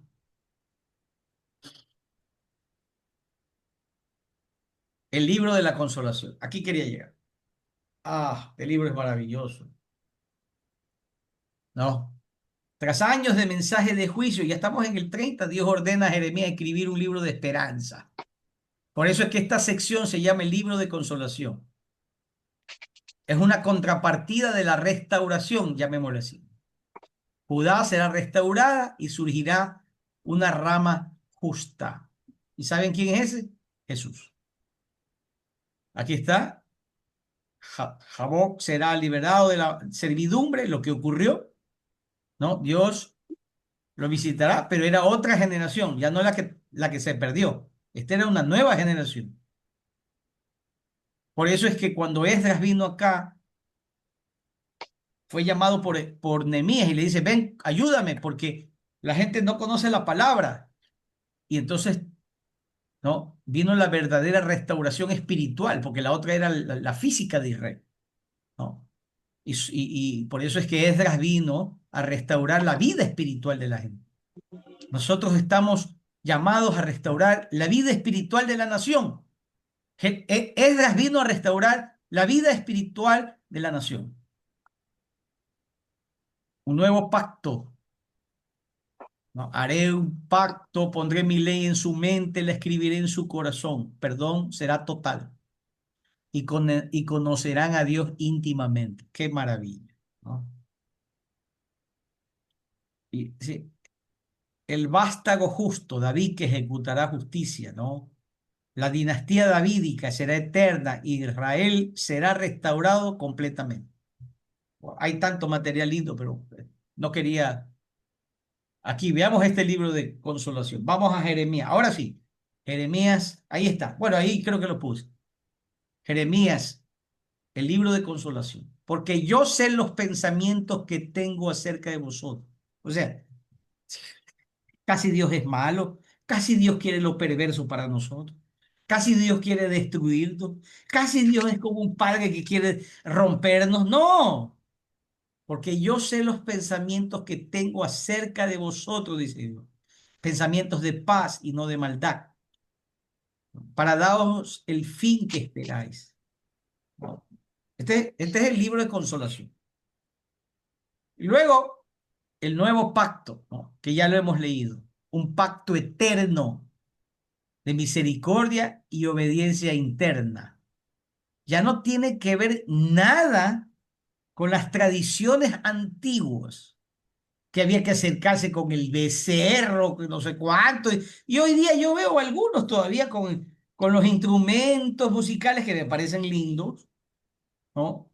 Pero con otros ceremoniales como en la ley. Ya no, ya no necesitamos templo porque el creyente, en él mora el Espíritu de Dios. Así dice la palabra.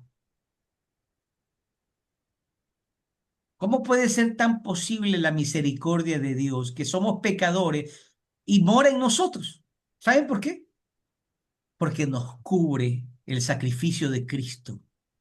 Y cuando Dios nos ve a través del sacrificio de Cristo. Por eso dice en Hebreos que nos acerquemos confiadamente al trono de su gracia para alcanzar misericordia y oportuno socorro. Pero no es por nuestros méritos. Es que recibimos a Cristo y fuimos adoptados. Y Dios nos mira a través de Cristo, porque Él es el que intercede. Si fuera por nuestras propias fuerzas, como hoy muchos quieren todavía vivir, estaríamos perdidos. Este es el libro de consolación, un libro maravilloso. Entonces, este libro nos habla una visión de Israel y Judá regresando de Babilonia primero a Jerusalén, como yo les decía. Pero Dios renueva espiritualmente a su pueblo, transformando esa aflicción en gozo eterno con Jesucristo. El regreso no está en regresar a un sitio. Israel todavía no entiende y muchos no entienden. No se trata, aún Dios no nos va a dejar en Jerusalén, nos va a dar una nueva tierra, algo nuevo. No, no se trata de regresar, está hablando espiritualmente, se trata de regresar a Dios. No es el templo, no es la parte física, no es la locación. Por eso es que Dios es dentro de sus atributos, ¿no es cierto? Está aquí, está allá, está en todas partes. No, no hay lugar donde Él no puede estar. No es que tenemos que estar en Jerusalén para que Dios ahí sí va a estar con nosotros. No, hay una confusión teológica en la iglesia. Bueno, nuevo pacto. Ay, esto sí es rico.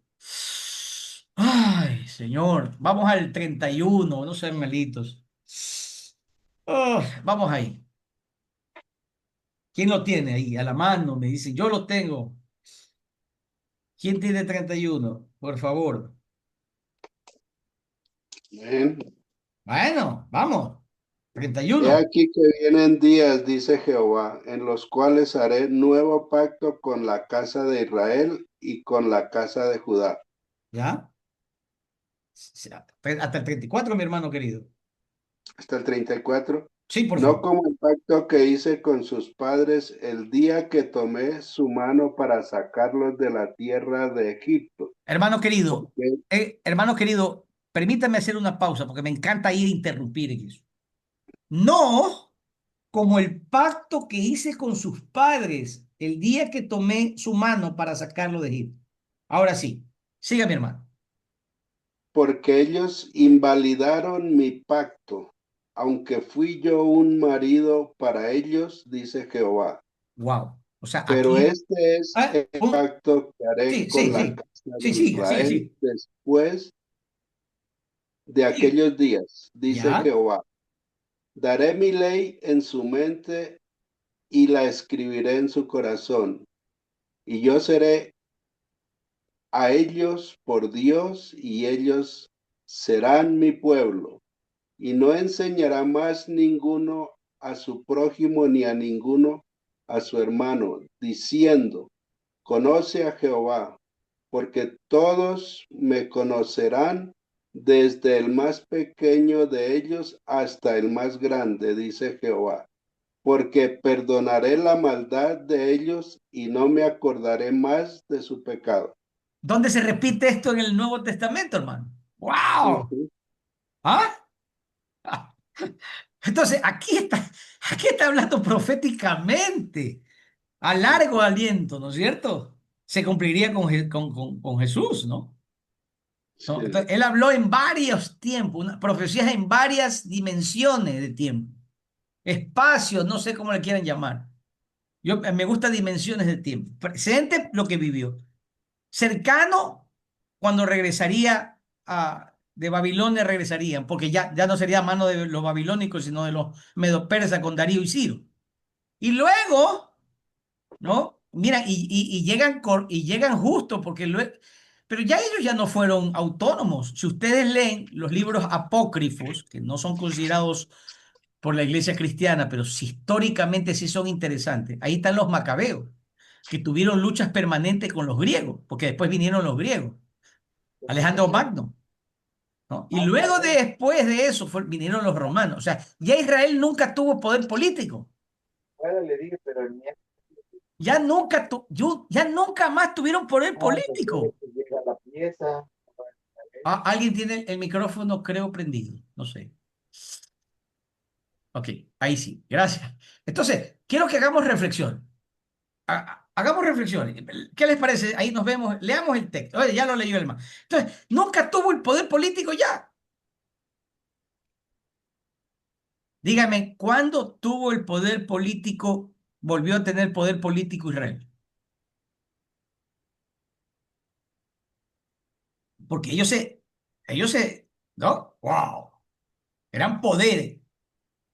Pero Jesús vino a mostrarle otro tipo de poder, el poder del Espíritu Santo, el poder espiritual, el de cambiar vidas. Era otro poder. Entonces, ya no tenían poder político. ¿Hasta cuándo no tuvieron poder político, hermano? En la historia actual, ¿hasta cuándo? 48. 1948. Luego, creo, en el 62 fueron reconocidos como Estado ante las Naciones Unidas. Miles de años, cientos de años sin poder. Hoy todavía siguen con ese pensamiento que el poder los va a sustentar y ellos jamás van a desaparecer porque el que los sustenta es Jehová por amor a David, a Abraham, a Isaac, jamás serán destruidos. Y aún en medio de ese pueblo hay un remanente fiel todavía que está esperando al Mesías. O sea, hermano, hay que analizar mucho el contexto, ¿no? No se trata de poder político, poder. Ahora, los judíos en el mundo tienen un poder económico tremendo, tremendo. ¿no? Tremendo.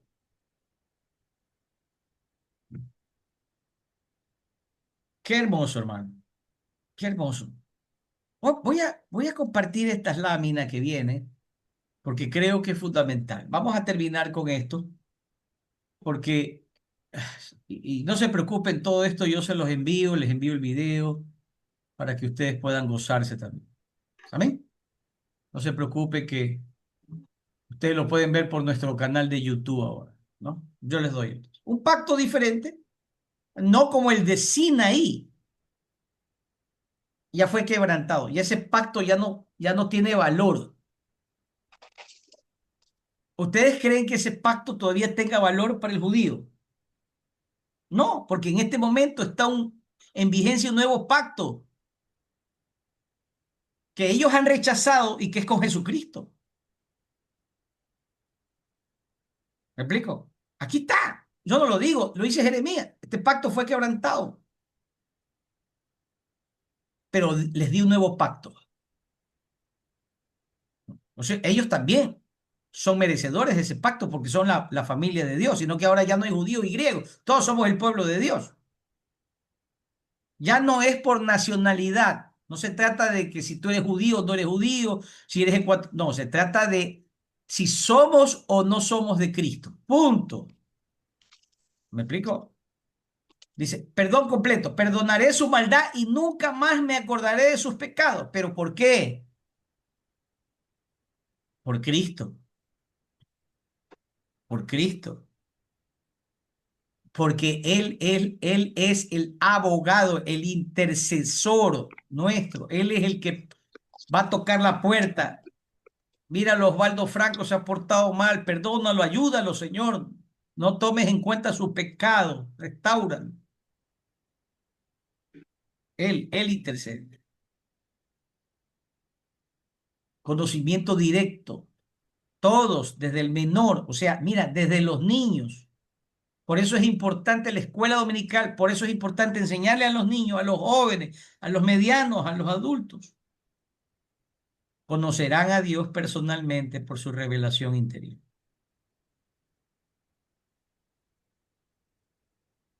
Las pruebas personales se las dejo nada más, ¿no? También hubo dudas en el interior de él, como nosotros. A veces estamos confundidos, angustiados, las presiones del mundo, presiones familiares. También hay confusión. Por eso es que él tuvo que quebrantarse y decirle, Señor, si tú me sanas, yo seré sano. Si tú me salvas, yo seré. Pues también pasó por momentos de angustia interior. No fue todo de color de rosa, pero su fortaleza era Dios. O sea, había mucha angustia, mucho dolor. Ah, no, es que yo sí soy fuerte. A mí si me rechazan, no hay problema. A mí si mi familia me rechaza, no pasa nada. Pero claro que nos duele. Somos de fierro, pues, ¿no? Pero claro, pues. Pero no abandonó su misión. Se fajó con valor, ¿no? Miren, maldito el día en que nací. Vamos a ver ese texto que no sé si lo tengo aquí. Vamos a ver en Jeremías 20, 14. Que yo no lo alcancé a leer, pero Lo leo. por favor, muchas gracias. Listo. Maldito el día en que nací, el día en que mi madre me dio a luz, no sea bendito. Maldito el hombre que me dio nuevas a mi padre, diciendo, hijo varón te ha nacido, haciéndole alegrarse así mucho. Ah, hasta ahí nomás. También tuvo... son palabras mayores. ¿Ah? ¿Ah? Son palabras mayores, no son cualquier cosita. Maldito el día en que nací. ¡Wow! La traducción viviente dice, sin embargo, maldigo el día en que nací, que nadie celebre el día de mi nacimiento. Maldigo el mensajero que le dijo a mi padre, buena noticia, es un varón. Ah, un ser humano como nosotros, imperfecto, imperfecto. Y ya estoy en el capítulo 20, claro. Pero fruto de todas las angustias, pues, de todas las situaciones que tuvo que vivir, pues no fue fácil la vida para él. A veces pensamos que la vida del pastor es vaca, como dicen aquí en mi país. Es cómoda, es fácil, es regalada, no sé cómo dicen en Colombia, no sé. No es así,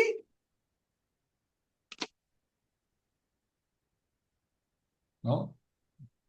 Críticas, de todo. También pasamos esos momentos, pero su fortaleza estuvo en Dios. No, Jesús estuvo con él cerca, Dios estuvo con él cerca, de la mano ahí con él. No lo abandonó. Por eso es que Jesús vino aquí. También él sufrió que lo abofeteen injustamente, lo declaren ladrón, que le decían de todo, que era y Satanás, que de todo le decían a Jesús. Y nosotros queremos que nos echen perlas.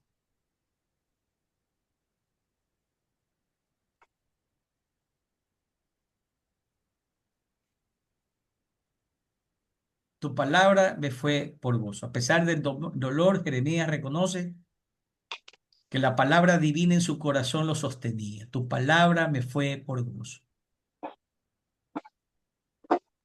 Su llamado le dio un propósito de vida, incluso en la persecución. Eso lo vamos a ver en el próximo taller. 29. Fue para mí como fuego abrasador. O sea, aunque intenta no profetizar, no pudo contenerse. La palabra de Dios arde en su interior, obligándolo a hablar contra toda oposición. Eso pasó. Ah.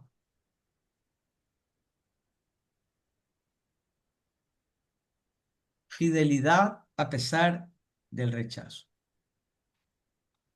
Encarcelamiento bajo el rey Sedequías. Jeremías es encarcelado en una cisterna sin luz, un cepo lleno de humedad, ¿no?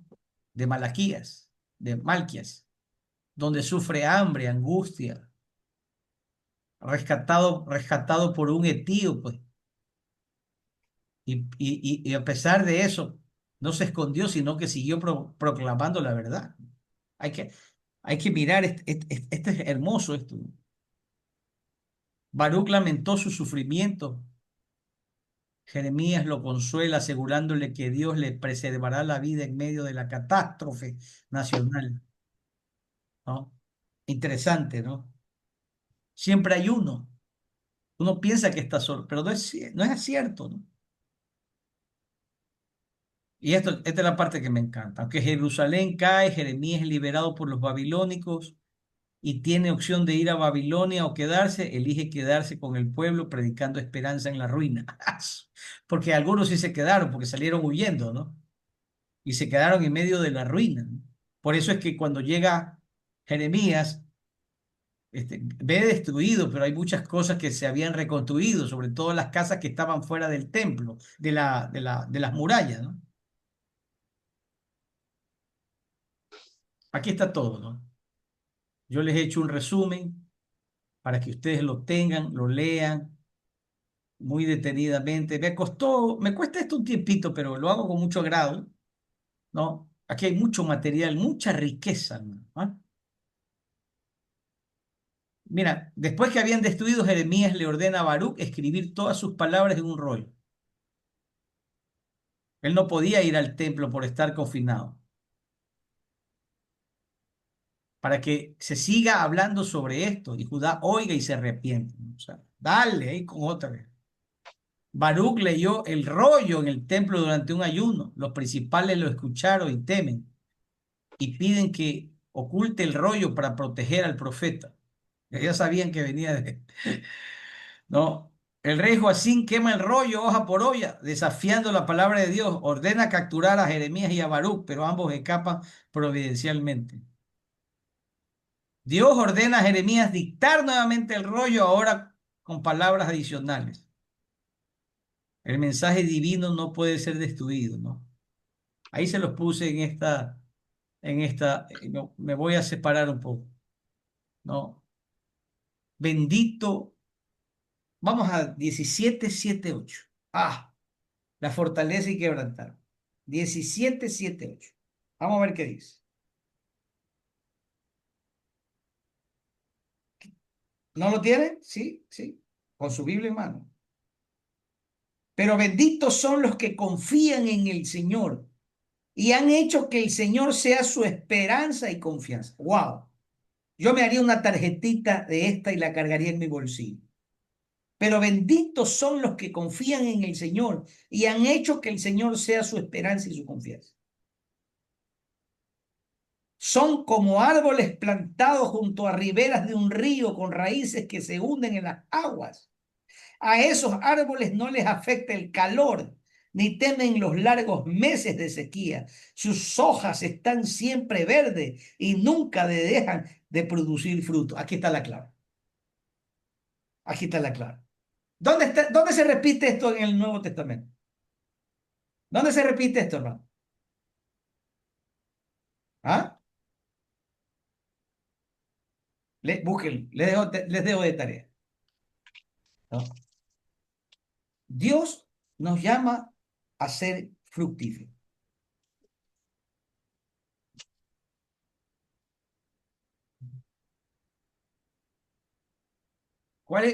¿Qué le vamos a presentar al Señor? ¿Qué le vamos a presentar al Señor?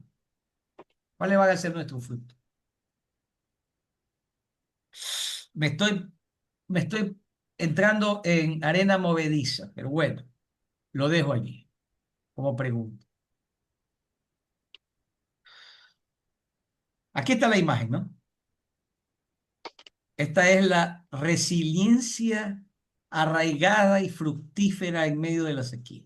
Es lo que quiere decir. El que está plantado en Dios, en medio de la sequía da fruto. Es lo que quiere decir.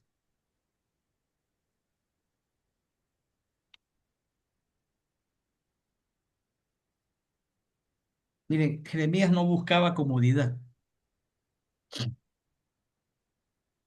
No buscaba comodidad. Dios no destruye sin razón, porque su juicio busca purificar y prepara la restauración. Detrás de eso, Dios quiere corregir algo, quiere enderezar veredas, sendas, como lo decía Juan el Bautista, y prepara la restauración. Él no quiere ver a sus hijos caídos, no quiere ver a su pueblo caído, destruido.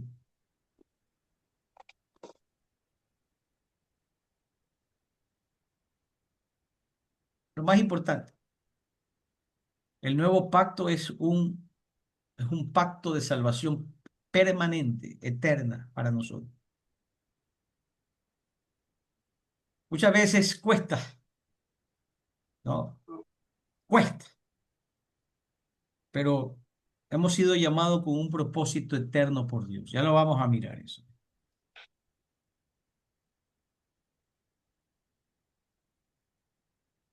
El juicio, y les dejo algunas conclusiones como camino de restauración. El juicio no es el final para el pueblo de Israel. Para nosotros muchas veces la aflicción es para ayudarnos a purificar y renovar. Hermanos,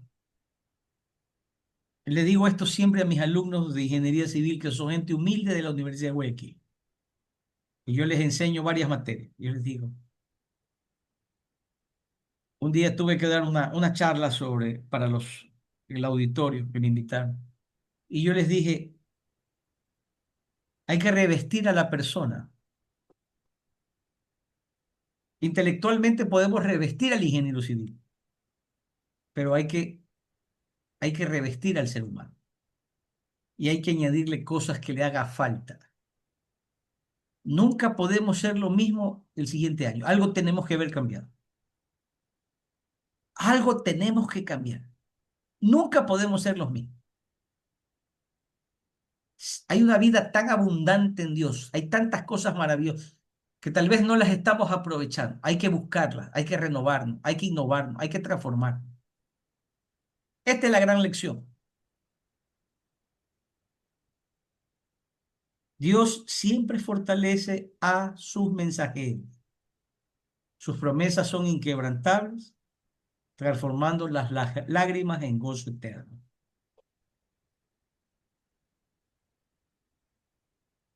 Jeremías nos impulsa a fidelidad, a valentía, a esperanza, a cumplir el llamado, nuestro llamado, con una pasión renovada, ¿no? Les dejo esto para que ustedes lo tengan. Y por último, ya lo vieron ustedes, el llanto de dolor de Jeremías, que lo vimos la semana anterior, pero se los he ordenado de esta manera: el llanto de dolor de Jeremías y Jehová por su pueblo. Ahí está el texto, ¿no? Ahí lo ven a Jeremías, ¿no? Corazón quebrantado, ¿no? Porque sufría la pena de todo lo que le iba a venir a Israel, ¿no? Y amaba al pueblo. Un corazón destrozado ante la apostasía. El profeta llama: ojos, ojalá mis ojos fueran fuentes de lágrimas, decía. Él expresa su angustia ante la ceguera espiritual de su pueblo y su inevitable castigo. El llanto de Jehová, Dios que sufre por su pueblo. Vamos a ver estos versículos. Jeremías 9:1 y el 10. ¿Qué nos dice? Vamos a ver. Jeremías 9:1. Si lo tienen allí. Amén. A ver. Dice, oh, si mi cabeza hiciese aguas y mis ojos fuesen de lágrimas para que llore de día y de noche los muertos de la hija de mi pueblo. Oh, ¿quién me diese en el desierto un albergue de caminante para que dejase a mi pueblo y de ellos me apartase? Gracias. Porque todos ellos No, son adúlteros. no, hasta el versículo 10. De ahí el 10, por favor. Gracias. El 10. Por los montes levantaré lloro. No. El versículo 10, 9:10. Saltemos al 10. El 10 dice, Sí. por los montes No. levantaré lloro. Ok. Ya, sí, está bien, ya. Es que yo estoy viendo la traducción viviente. Ya, por los montes alzaré, está bien. Adelante.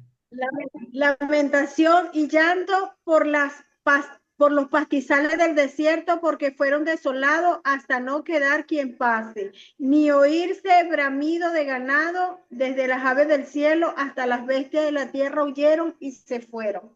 Leamos el 11. Dice, reduciré a Jerusalén en un montón de ruinas, morada de chacales, y convertiré las ciudades de Judá en desolación, en que no quede morador. O sea, no es que no es que Jehová estaba contento, ¿no? Sufría por su pueblo. Se lamentaba por la situación de su pueblo, ¿no? Porque su amor no cambia. Él ama a su pueblo, pero no podía ver el pecado de esa generación. Y esto lo vemos en Lucas 19, cuando Jesús llora también por Jerusalén, ¿no? Hay una expresión allí muy linda, está en Lucas 19, ¿no? Y dice así. Pasa que yo estoy leyendo la textual y la traducción viviente, por eso no le captaba, hermano. Tenía otra forma. Bueno, 41 dice: al acercarse a Jerusalén, Jesús vio la ciudad delante de él. Miren ustedes eso. Hermano, este es un paralelismo. Este es un paralelismo. Lo mismo que pasó con Nabucodonosor, 2 años de sitiarla y luego en el 586 la destrucción total. Porque primero fueron 2 años, la sitió, le quitó todas las fuentes para que no se alimenten. Dice que, dice otros libros, ustedes tienen que leerlo, que mataban a sus hijos para poder comer, porque no había que comer.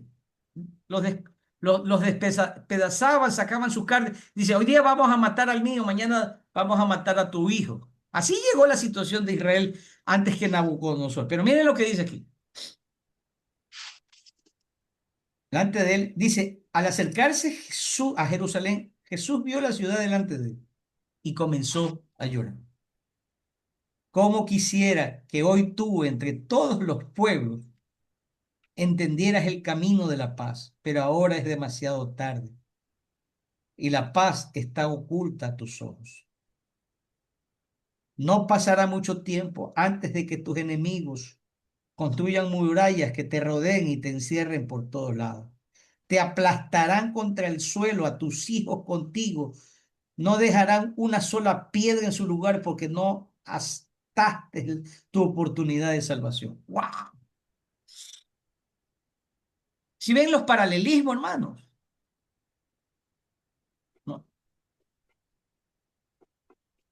Es impresionante. O sea, nos muestra que Dios, esta parte que nos muestra es que Dios no está distante, ¿no? Que está por allá y que allá que ustedes se las arreglen, y que nos... No, Él está preocupado por nosotros. Nos ama intensamente, nos quiere intensamente. Satanás a veces nos mete cosas en la cabeza como que Dios no nos ama. No es verdad. Él nos ama, sufre por nosotros cuando le fallamos, cuando no nos arrepentimos, cuando queremos seguir viviendo la misma vida. Claro que sufre, porque quiere lo mejor para nosotros, quiere mejores días para nosotros. Y a veces nosotros mismos metemos, no sé si esta expresión es allá, metemos las cuatro nosotros personal, nosotros mismos nos complicamos la vida. Ay, bueno, esto lo paso, ya vimos que Raquel llora por sus hijos, aquí están todos los llantos, ¿no? El llanto extraño, eso se lo dejé bien ordenadito para que ustedes lo vean, ¿no? El llanto era una expresión para de transformación, de tristeza redentora, ¿no? O sea, tiene unos significados, ahí se los dejo bien armadito para que ustedes lo estudien, ¿no? El llanto con amor, el Dios compasivo, el dolor transformador. Esto es solo que quería, y aquí les dejo algunas expresiones. El Dios que comparte nuestro dolor es el mismo que enciende nuestra esperanza. Dios no es ajeno a nuestras lágrimas, no es ajeno a nuestro dolor. No, Él quiere transformarlas en esperanza y un propósito de vida. Eso lo vamos a ver. Debemos recordar que en medio del dolor más profundo encontramos la presencia y el consuelo de Dios, que sufre con su pueblo y sufre por cada uno de nosotros también. Pero esto no lo voy a ver. No, bueno, esto tampoco. Bueno, vamos a ver este versículo que sí me encanta. Por tanto, así dice Jehová. Este es el versículo claro. Si te convirtieras, yo te restauraré. Delante de mí estarás. Y si entresacares lo precioso de lo vil, serás como mi boca. Tú influye en ellos y no dejes que ellos influyan en ti. Wow. Aquí yo hice a ver, hice un mix entre la Reina Valera y la Nueva Traducción Viviente. ¿No? Me encanta la última parte es la Nueva Traducción Viviente. De boca hacia arriba es dice, tú influye en ellos y no dejes que ellos influyan en ti. Hermanos, y que esto es clarísimo, ¿no? O sea, no podemos permitir que el estilo, la conducta, la vida licenciosa y mundana que encontramos en nuestra sociedad actual nos contamine y nosotros vayamos tras esa corriente. Es al revés, nosotros tenemos que irle a inyectar algo diferente. Él, es lo que le dice a Jeremías. Pero esto es para nosotros también. Me encanta este versículo, me encanta. Ay, aquí están los desafíos del liderazgo cristiano. No me podía ir sin esto, ¿no? Perseverar en la verdad aunque el mensaje no sea popular. Eso le pasó a Jeremías. Todo esto en comparación con Jeremías. Rechazar los falsos mensajes de prosperidad que ignoran la justicia de Dios. Confiar en la esperanza divina sabiendo que el juicio de Dios siempre busca restaurar. No, no está, nuestra confianza no está en el templo, en la religión, en el pastor, en la silla, nada. Nuestra esperanza está en Dios. Jeremías y Baruch nos dieron una muestra del valor de trabajar en equipo ministerial. Compartieron el peso del llamado. Mantener la integridad en medio del rechazo, confiando en la soberanía divina. Esto estoy trayendo el mensaje de Jeremías a nuestro tiempo. Anunciar el nuevo pacto en Cristo como la verdadera restauración espiritual del pueblo. Y aquí viene la aplicación al mensajero cristiano. Primero, discernimiento. No todo mensaje, entre comillas, espiritual proviene de Dios. El líder debe probar los espíritus. Dos, integridad profética. El predicar la verdad, aunque sea impopular, sigue siendo la marca del verdadero siervo de Dios. Dependencia del espíritu. Necesitamos escuchar más que nunca la voz de Dios.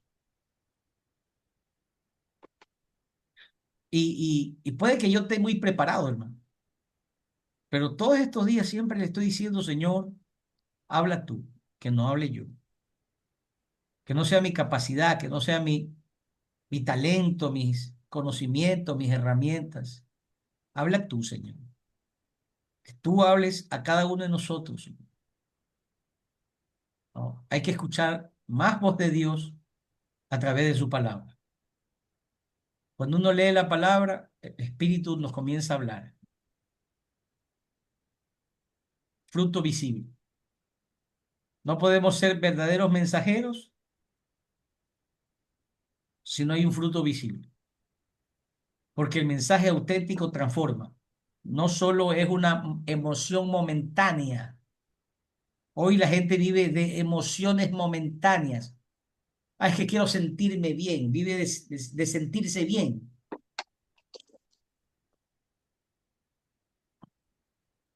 Y esperanza firme. Usted ánclese a Jesús.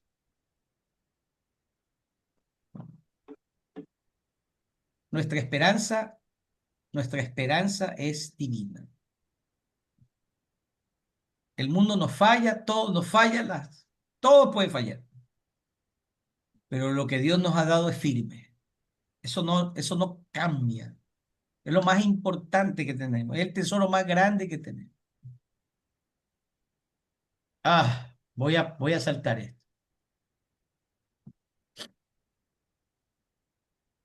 No sé si puede mostrar una visual que la estoy buscando y no la encuentro.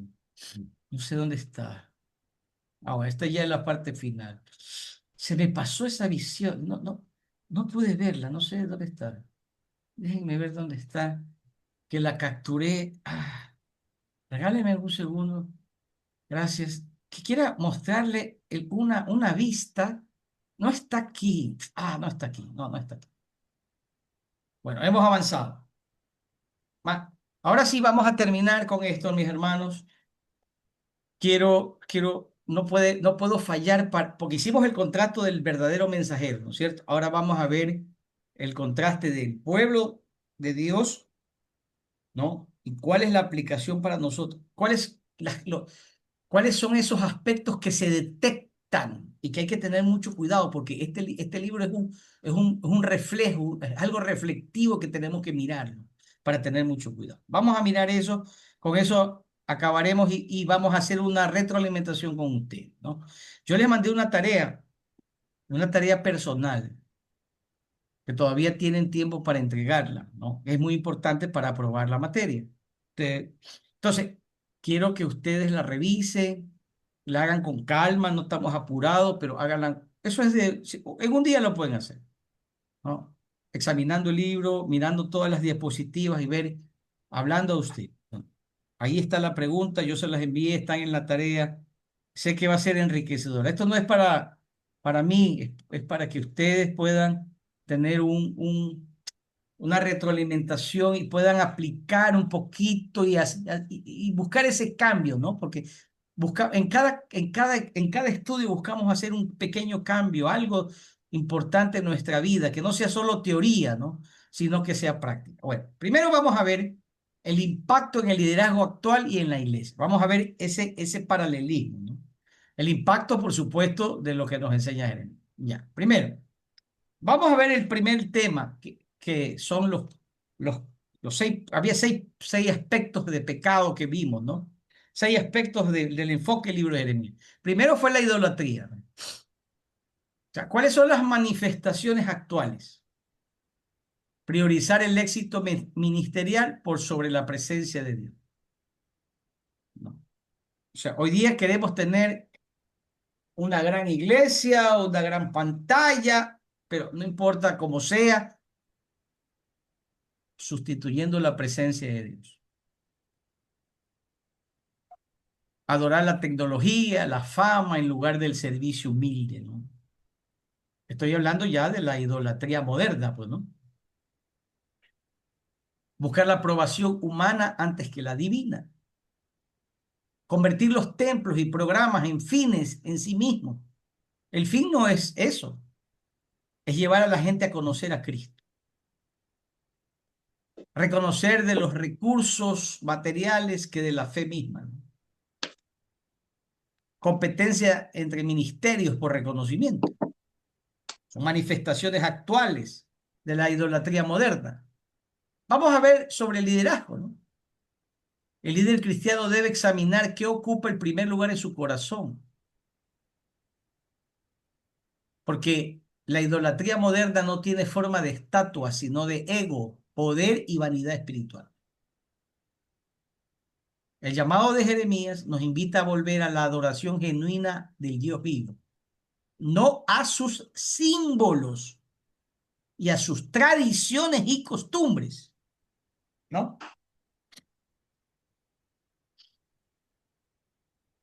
Falsa religiosidad, rituales sin transformación de corazón, predicación sin arrepentimiento, apariencia de santidad con una vida incongruente, confundir membresía con salvación.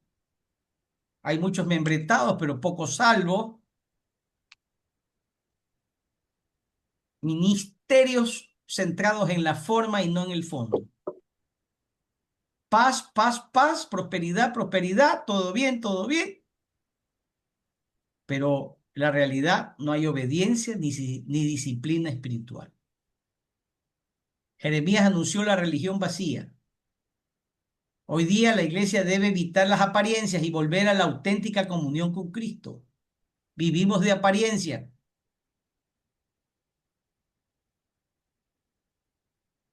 El liderazgo debe enseñarse que la fe no es un espectáculo, sino obediencia y transformación interior. No es cuánto me caigo al piso, cuánto salto, cuánto lloro, todo eso está bien. Pero más importante es la obediencia y la transformación interior. Sin eso no se agrada a Dios. Injusticia social, desigualdad económica dentro del mismo cuerpo cristiano, falta de empatía, de compasión por los pobres y marginados, negligencia en atender a las viudas, a los huérfanos, a los migrantes. Iglesias que se preocupan solo los que dan, los que aportan bien. Yo tengo un amigo que un día me dijo, me invitó a desayunar, un pastor. Estaba preocupado y le digo, ¿qué te pasa? Que mi iglesia se me han ido y se han ido los que más diezmaban, los fuertes.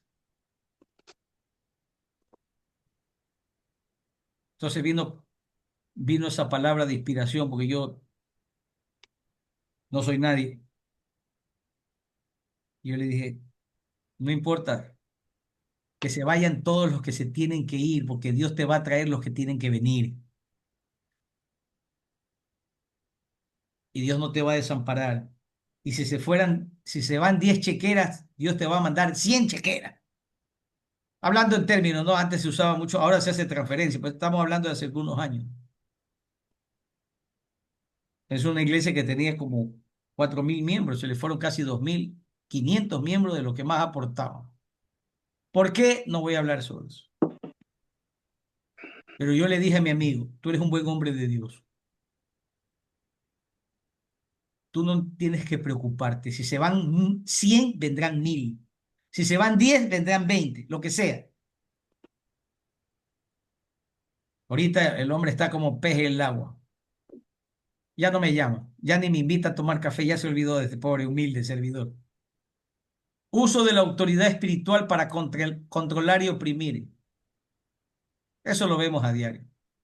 Silencio ante la corrupción y el abuso de los amigos, porque también hay compadrazgo de amigos en la iglesia para tapar las cosas. Jeremías proclama que la justicia es el termómetro de la espiritualidad. El liderazgo sano defiende la verdad y la dignidad humana. La iglesia debe ser voz de justicia y refugio para el necesitado, reflejando el corazón de Cristo.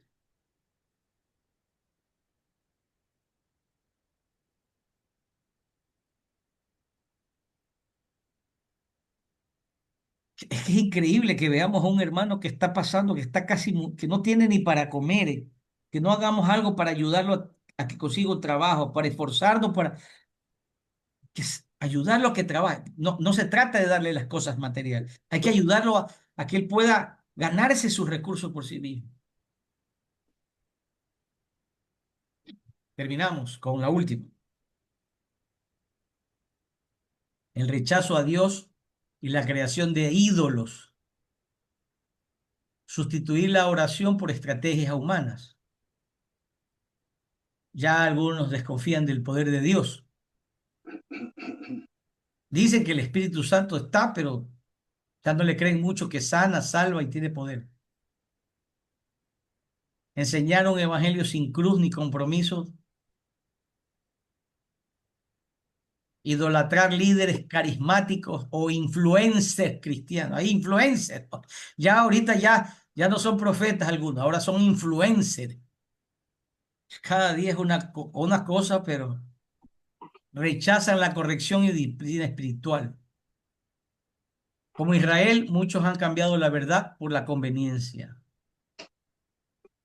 El liderazgo debe restaurar la centralidad de la palabra de Dios y la obediencia radical a su voz sin diluir el mensaje para agradar a la multitud.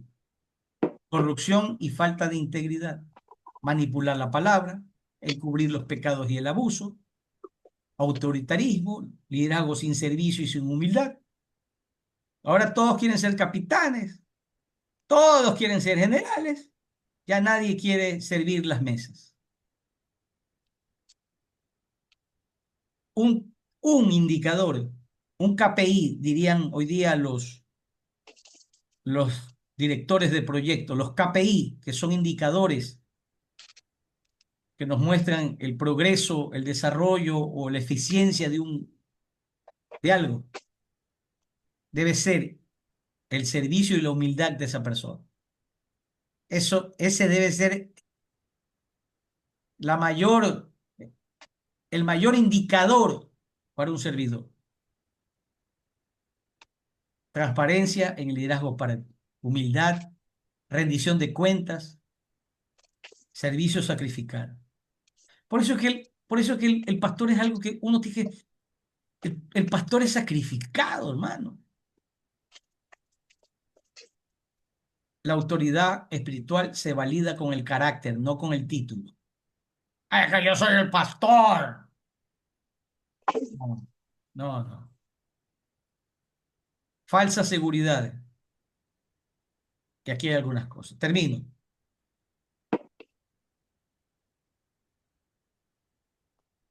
La falta de seguridad destruye la dependencia en Dios. el templo, la religión no salva. La religión salvará a una iglesia sin, ni la religión salvará a una iglesia sin arrepentimiento. El liderazgo debe guiar al pueblo a una fe viva, obediente y dependiente de Cristo. Gracias. Ahí está Jeremías mirando el rayo de luz y de esperanza para mejores días. Yo también pienso igual. ¿Por qué hacemos todo esto, hermano? Porque esperamos mejores días para la iglesia. Ustedes son los líderes. Ustedes van a hacer un trabajo maravilloso. Hay un propósito de Dios, por eso estamos aquí.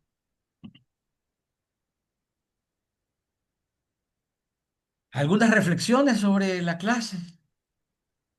¿Qué, qué podríamos sacar a limpio, hermano? Algunas. Sencillito, así cortito para no quedarnos mucho tiempo. Algunos no veo seguramente alguna situación, pero, pero queda grabado esto, ¿no? Déjenme